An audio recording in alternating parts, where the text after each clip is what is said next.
एक अशी चिप्स जी आज भारताच्या प्रत्येक घरात, प्रत्येक मनात आपली जागा बनवून बसली आहे. 1932 मध्ये हर्मन ले यांनी त्यांच्या कारच्या मागून बटाट्याचे चिप्स विकायला सुरुवात केली होती आणि आज लेज हे जगातील सर्वात मोठे बटाट्याचे चिप्स ब्रँड आहे, ज्याचे रेव्हेन्यू दरवर्षी 1 बिलियनपेक्षा जास्त आहे. 1995 मध्ये भारतात आल्यानंतर लेजने आपल्या टेस्ट बड्सला आपलं बनवलं. ही गोष्ट आहे लेजची. 1932 मध्ये जेव्हा अमेरिका ग्रेट डिप्रेशनच्या काळात जात होता. ग्रेट डिप्रेशन हा एक आर्थिक मंदीचा काळ होता जो 1929 मध्ये US मध्ये आला होता, जेव्हा सगळे स्टॉक मार्केट क्रॅश झाले होते आणि त्या काळात आम्हाला बेरोजगारी, गरिबी आणि बँक बुडणे पाहायला मिळालं होतं, जो जवळपास 10 वर्ष म्हणजे 1939 पर्यंत चालला. मग त्याचा परिणाम काय झाला? एक सेल्समॅन हर्मन ले जे एक छोट्याशा स्नॅक्स बनवणाऱ्या कंपनीसाठी काम करत होते, पण ग्रेट डिप्रेशनच्या काळात ती कंपनी बंद झाली. मग हर्मनकडे एक कल्पना आली, का नाही स्वतःचा स्नॅक्स व्यवसाय सुरू करायचा. त्यांनी त्यावेळी त्यांच्या जवळ जेवढ्या बचती होत्या त्यातून एक जुनी कार खरेदी केली आणि तिच्या मागे बटाट्याचे चिप्स पॅकेट्स भरले आणि साऊथ अमेरिकामधल्या प्रत्येक छोट्या दुकानात जाऊन ते आपले चिप्स विकू लागले. त्यांच्या चिप्सची चव इतकी उत्तम होती की लोक एकदा खाल्ल्यावर परत परत मागत. चिप्सची वाढती मागणी पाहून 1938 मध्ये हर्मन यांनी एक फॅक्टरी सुरू करण्याचा विचार केला आणि त्यांनी कंपनीची सुरुवात केली. त्याचं नाव त्यांनी ठेवलं लेज आणि ही होती लेजची पहिली पायरी. इथून एका ग्लोबल साम्राज्याची पायाभरणी झाली. 1940 पर्यंत लेज अमेरिकामध्ये एक लोकप्रिय स्नॅक्स बनले होते. हर्मन यांनी बटाट्याचे चिप्स मोठ्या प्रमाणात तयार करण्यासाठी असेंब्ली लाईन टेक्नॉलॉजीचा वापर सुरू केला. त्यामुळे चिप्स क्वालिटी कायम राहिली आणि उत्पादनाचा वेग वाढला. पण खरी धमाका झाला 1961 मध्ये, जेव्हा लेजने फ्रिटो कंपनीसोबत मर्ज केलं आणि फ्रिटो ले तयार झालं. फ्रिटो हे त्या काळात स्वतःच एक लोकप्रिय स्नॅक्स ब्रँड होतं आणि मग 1965 मध्ये फ्रिटो लेने पेप्सी कोला कंपनीसोबत मर्ज केलं आणि पेप्सिको तयार झाली. आता लेकडे एक मोठा प्लॅटफॉर्म होता आणि तो जागतिक बाजारात विस्तार करू शकत होता.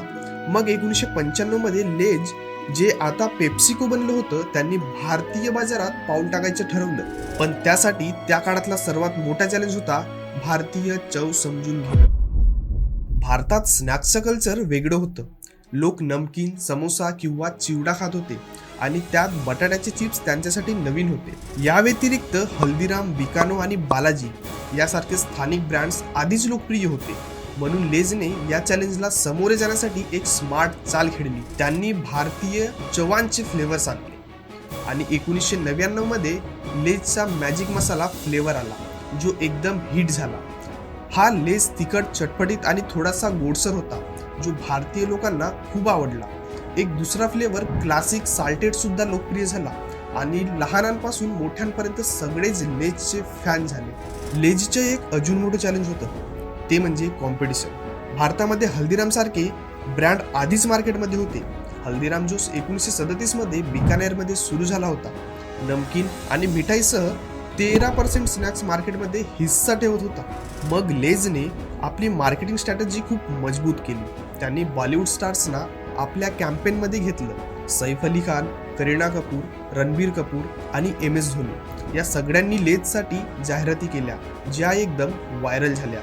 एका ॲडमध्ये सैफ आणि करीना एका लेजच्या पॅकेटसाठी क्यूट भांडताना दिसले आणि ही ॲड प्रत्येक TV स्क्रीनवर झळकत होती. लेजच्या मार्केटिंग हेडने सांगितलं, आम्ही एक ब्रँड, एक भावना बनवू इच्छित होतो, एक सण, एक आनंदाचा क्षण ज्यात लेज असावं. लेजचं अजून एक मोठं ॲडव्हान्टेज होतं पेप्सिकोचं डिस्ट्रीब्युशन नेटवर्क. पेप्सिकोसोबत लेज भारतातील प्रत्येक लहान दुकानापर्यंत पोहोचू शकलं. त्यांनी 2 लाखाहून अधिक शेतकऱ्यांसोबत भागीदारी केली, जे दरवर्षी 60 लाख टनाहून अधिक बटाटे पुरवतात. यामुळे शेतकऱ्यांनाही खूप फायदा झाला. शेतकऱ्यांनी सांगितलं, लेज सोबत काम करून आमचं उत्पन्न दुप्पट झालं. भारतात लोक फ्लेवर सोबत खूप निवडक असतात, म्हणून लेज सतत प्रयोग करत राहिला. Cream and onion, tomato tango, American style cream and onion हे फ्लेवर्स लॉन्च केले. प्रत्येक भागासाठी वेगळे फ्लेवर्स बनवले.